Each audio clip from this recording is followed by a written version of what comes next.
আসসালামু আলাইকুম। আজকে ঈদের দিন, তাই অ্যালার্ম দিয়ে রাখছিলাম 5:50-এ।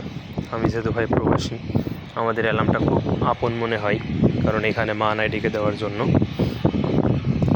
তো ঘুম থেকে উঠে ভাই ফ্রেশ ট্রেশ হওয়ার জন্য একটু রেডি হচ্ছি। আর এখানে ভাই ক্যামেরাম্যান নাই আমার, তাই আর কি চেষ্টা করতেছিলাম ফোনটা কোথাও রেখে একটু ভিডিও করার জন্য আপনাদের মাঝে একটু তুলে ধরবো আমাদের ঈদের দিনটা কেমন কাটে। তো ফ্রেশ ট্রেশ হচ্ছি, ফোনটা রাখলাম দেওয়ালের উপরে। তো আমি ছাড়া আমার মতো আরও অনেকেই আছে এখানে। আর আমরা ভাই প্রবাসী, আমাদের ঈদ বলে কিছু হয় না, সেটাই দেখাবো। সকালবেলা ফ্রেশ ট্রেশ হয়ে ভাই গোসলের জন্য প্রস্তুতি নিচ্ছি। তো একটু মুখে ফেস ওয়াশের প্রয়োজন, যেহেতু অনেক ধুলাবালিতে কাজ করতে হয় অনেক সময়, তাই আর কি ফেস ওয়াশটা একটু ব্যবহার করে নেব। তো দেখেন, জন্মের ঘষা ঘষে নিচ্ছি। কালা মানুষ ভাই, যদি একটু সাদা হওয়া যায়, তাই আর কি চেষ্টা করতেছি। তো গোসল করার জায়গাটা ভিতরেও আছে, তারপরেও বাইরে গোসল করতে একটু স্বাচ্ছন্দ্য বোধ মনে হয়, খোলা জায়গা আকাশের নিচে। যেহেতু গ্রামের ছেলে আমি, বাড়িতে এভাবেই গোসল করার অভ্যাসটা, তাই আর কি। তো গোসল শেষ, প্যান্ট ফ্যান্ট পরে নিচ্ছি, কারণ আজকে ঈদ হলেও আমাদের কোনো ঈদ নাই, আমাদেরকে ডিউটিতে যেতে হবে। তাই আর কি ফ্রেশ ট্রেশ হয়ে চলে আসলাম একটু। আর দেখতেছি বাবা রাত্রেবেলা সেমাই রাঁধছে, তো সেমাইটা একটু খেয়ে নিলাম।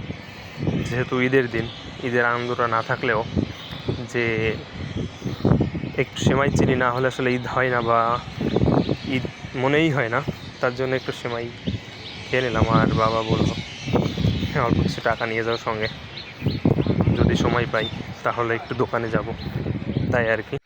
আর এদিকে চার্জারের কেবল এবং পাওয়ার ব্যাঙ্কটা গুছিয়ে নিয়ে নিলাম, কেননা আমার ফোনে কিছুটা ডিস্টার্ব আছে, তাই আর কি। আর এদিকে ডিউটি করার জন্য যে বাজুটা থাকে সেটাও পরিধান করে নিলাম।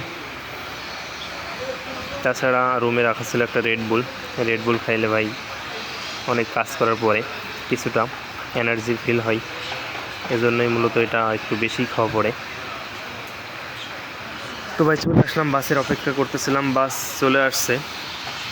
যেহেতু আজকে একটাই বাস, তো সবাই একটু ব্যস্ততার সঙ্গে ভিতরে ঢুকছিল, কেননা সিট পাওয়া যাবে না পরবর্তীতে। আর আমিও চলে আসলাম, আমি এসে আমার সিটে বসলাম। বাস তো ছেড়ে দিলে তখন ভাই, এখনও দেখেন চারি সাইডটা অন্ধকার, হয়তো বা এখানকার স্থানীয়রা এখনও ঘুম থেকে উঠেইনি। চলে আসলাম আমি আমার ক্লাঙে, সবাই সবার মতো নেমে যাচ্ছি গন্তব্যস্থানে পর্যন্তই। তো কি বলবো ভাই, প্রবাসে দুঃখের কথা। সব থেকে বড় কষ্ট, ঈদের দিনেও ছুটি পেলাম না। বাবা রান্না করেছিল পোলাও ভাত এবং গরুর মাংস, তো সেটাই নিয়ে চলে আসলাম। সকালবেলার খাবারটাও খেয়ে নিলাম। তো খাবারটা বেশ সুস্বাদু হয়েছিল, ভালোই লাগতেছিল। কী করা বলেন, মাঝে মাঝে ভালো লাগে, মাঝে মাঝে অনেক কষ্ট হয় নিজের দেশের কথা ভাবলে। তো ভাই 8:30টায় জামাত, আমরা চলে যাচ্ছি নামাজের উদ্দেশ্যে। এখন বাজে 8টা, সকাল 8টার দিকে।